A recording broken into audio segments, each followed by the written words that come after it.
Ted complaining Booker, the other way. Yeah, huh?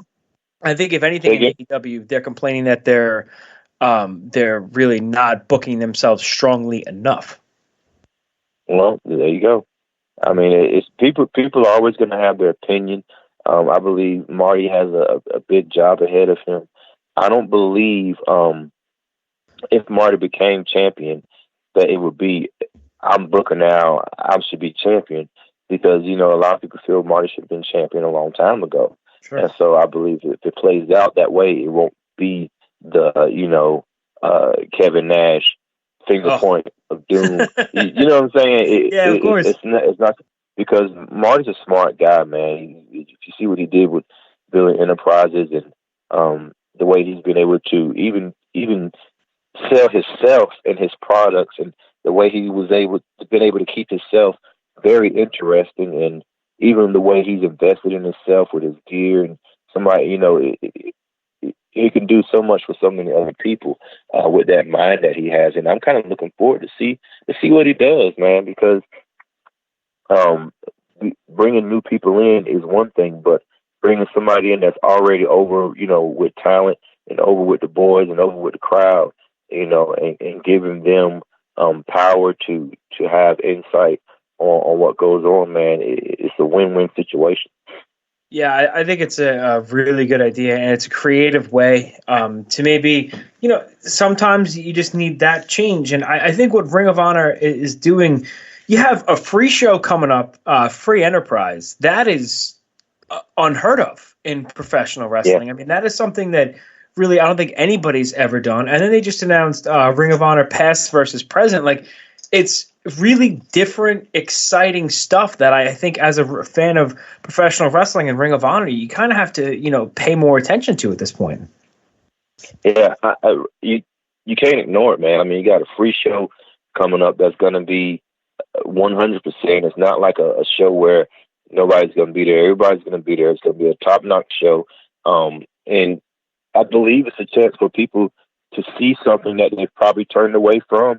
Let me see what this is about. And then once they see it, they're going to be blown away, and they're not going to be able to help but come back and watch more of it, because Ring of Honor, I believe, is the best wrestling going on today. It's the formula that Ring of Honor has had for a long time that has a way of bringing in the top talent, making them stars.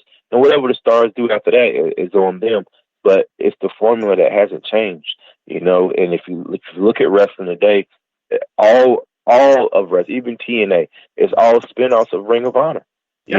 And even WWE has changed to like a spin-off. Not saying they're biting, but they've taken it to where there's so much of Ring of Honor's presence there that has changed the wrestling. You used to be able to say, oh, WWE was 75% entertainment, 25% wrestling. Now, if you look at the time of wrestling and the time of talking, you might still argue that, but a lot of the matches that are put on are stellar matches now, but they're put on by people that were trained through us. Yeah. You know what I mean? Without Ring of Honor, there is no NXT. I think that's very obvious. Like NXT is the WWE's counter to a Ring of Honor where professional wrestling matters, less sports entertainment, more professional wrestling. Yeah, absolutely, man. And so, if anybody's a Ring of Honor fan, it's definitely WWE. I put it that way. they watch. They don't miss an episode. They're definitely watching and keeping an eye out. How many of our guys, come straight from Ring of Honor, straight to TV? You know what I'm saying? Straight on TV, no matter if it's NXT or WWE, straight to TV and straight to the top. If you look at who holds all the belts now in NXT, you know what I mean? It's just, Red Dragon, for my money, is one of the greatest tag teams of all time. And what they were able to do in Ring of Honor really put them on the map. And then, sure enough, they go to NXT. I mean, they pair him with Adam Cole and Roderick Strong, two of the greatest, Ring of Honor champions of all time. And you have the Ring of Honor section of NXT, Yeah, and then you have the tag team champions until last night. But War Machine, I mean, come on, That's and these guys, like you said, they didn't go to the Performance Center. They came right to television because they've been consistently putting on those matches. And that's what it's about, man. It's the formula that's not going to quit. It's the formula that continues to go and reinvent itself. and we continue to make stars, and even people that that come from WWE and come there, or guys that the veterans that come or whatever. People say, well, Ring of Honor is a place that you go to, and then you go somewhere else. But a lot of people are finding Ring of Honor as a home, because we are owned by a company now that can afford to make it home for a lot of us. And so I think it's just a matter of time before people understand what Ring of Honor is really about. And today we got time. Today we got time. Yeah. And listen, they announced the past versus present show. My question is, will there be a CNC Wrestle Factory reunion on that show? Ooh, I don't know. All right. Well, that's something we're looking forward to. I mean, the past versus present is such a cool idea. You're bringing back a lot of the Ring of Honor legends to take on the new guys. Yeah. It's just good. No. Go ahead. I didn't mean to interrupt you. No, not at all. I mean, and the people that we're bringing back on the past versus present show. I mean, it's going to be. It's not necessarily a clash of styles, because Ring of Honor has always been centered around that professional wrestling competition comes first. I think that show is really going to be something special. I'm sure there's stuff planned. I don't want to know about it, but I'm going to be glued to the TV. I'll tell you that much. I tell you what, man, we had Dan Moff come back a couple of months ago, and he had a match with PCO and tore the house down. Now Dan Moff's a member of the Ring of Honor roster, again. So a lot of these guys are coming back, man. These guys are fighting for a job, man. They're coming for opportunity. So this isn't a blow-off show to where you see these guys and then they go off to the oblivion, and there have been teases about Cedric and I, even at WWE or whatever. People are like, well, what about the CNC Wrestle Factory and all that? Cedric's doing a phenomenal job where he is, and I'm happy where I am. If our paths cross again to do it, we will both jump to it, But when the time comes, the time comes. I put it like that. But this show, the past versus the present, man, is something that anybody can sink their teeth into. And I believe there's so many, there are guys out there now that they're still doing it. You got Necro Butcher, you got these guys, they're still at it, they're still doing it, they still got it. And so what better place to see it? It's kind of a nostalgia type thing as well.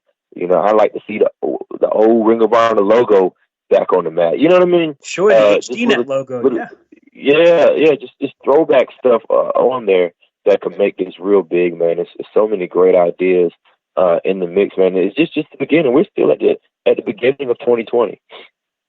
Yeah, and for talking about CNC Wrestle Factory, if anybody wants to go back, you guys had some great matches with the Briscoes, with the Young Bucks. Off the top of my head, Bravado Brothers, and thanks to the Honor Club, definitely check it out. I think it was probably 2013, 2012 in there. Some really, really, really fun matches when Ring of Honor. Red Dragon.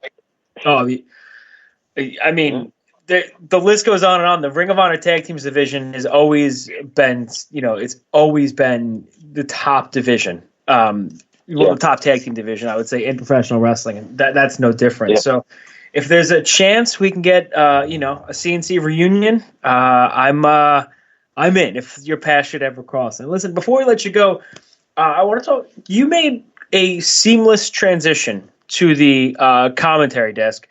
I mean, I know after Kevin Kelly left and Steve Corino, that was really the core of the Ring of Honor commentary. Ian Riccaboni was there for a little bit of time, but once those two left, I know Colt Cabana was doing commentary. You were doing commentary, but last weekend, Twitter, you guys were able to do something that nobody has ever done. You have made the Twitter universe happy, it seems like, because all of the tweets are coming out were how good Honor Reign Supreme was in Saturday Night at Center Stage, but a lot of those tweets were giving you and Ian a lot of credit on commentary, and I think commentary is such an important part of a professional wrestling match, and I think a lot of times it goes overlooked. But last weekend, I mean, it was the way that you guys worked together, and you were telling people why, the wrestlers were doing things and how they were doing things and how wrestlers can counter the things they were doing. And I think it added another layer of appreciation to the matches that not a lot of commentary teams do. So how did you make that transition so effortlessly?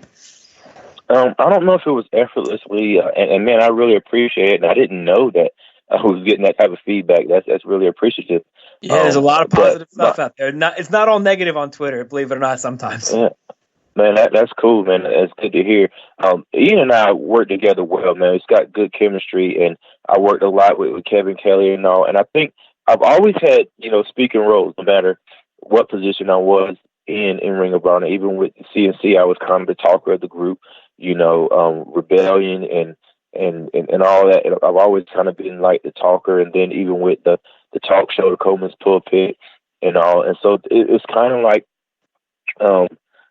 I was just given the opportunity, and they would stick me there. And here's my take on commentary. I believe that the commentators are the conscience of the product. And if you think about your conscience, your conscience tells you what's right and wrong. It's up to you whether you believe it or not. You know what I'm saying? Or whether you do it or not. Your conscience say, hey, you shouldn't go there. Oh, you shouldn't do this. And then when you do it and you shouldn't have done it, it's like, man, I knew I shouldn't have done that. Is that type of feeling. I believe that's what we are to professional wrestling product. Here's the problem that I had is that when I was wrestling, way longer, NWA Wildside and other places, and even now, I will go back and I'll watch some of my matches or the show, and the commentators would be talking about, to me, felt like anything but what was going on in the ring, mm-hmm. or you would have somebody there trying to put themselves over and how good they are and this and that. And then, you have these athletes in the ring and somebody performing at a great rate and somebody's getting hurt. Nobody's caught, their lives are like literally on the line anytime they step in between those ropes. And I've always felt, I'm like, man, if I was at that table, I would be talking about what's going on in the ring.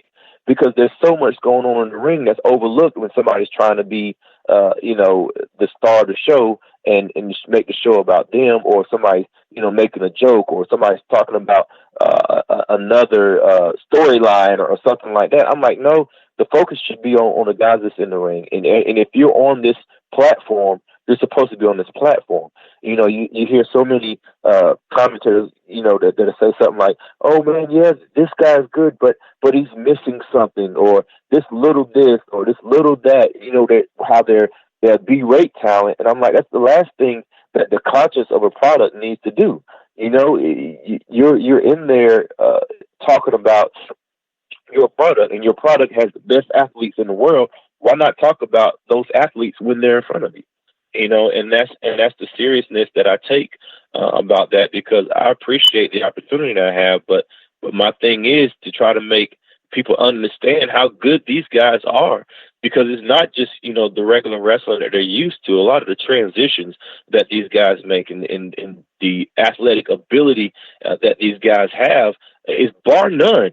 And I believe it has to be spoken about, and I can't help but speak about what's going on in the ring, because even when I'm there, a lot of that stuff is genuine emotion, because I am still a fan of the product.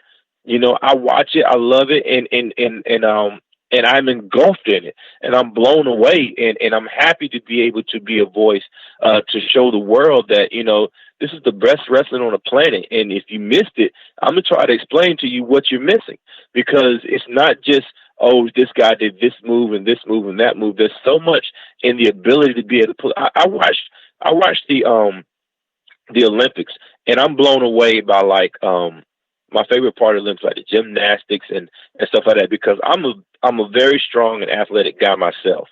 But to see the amount of practice, to know the amount of practice that goes in to what a lot of these guys are doing, I don't believe the regular person understands it. And what has happened is, and I hope I'm not drawing this out too long, but what has happened is we'll sit there and watch somebody do 3 back flips, a quarter turn, and a plant, and then when they plant, their foot will go back, and they're like, oh, they didn't land right. You have no idea what that person just did. You know what I'm saying? Yep. But we're trained to see, they didn't stick that landing. That's not going to be good. Do you know what they did, or what? Even these dives that the divers that do all the flips and all before they hit that water. Do you know what happens if they hit that water wrong? You know what I'm saying? it's so much that goes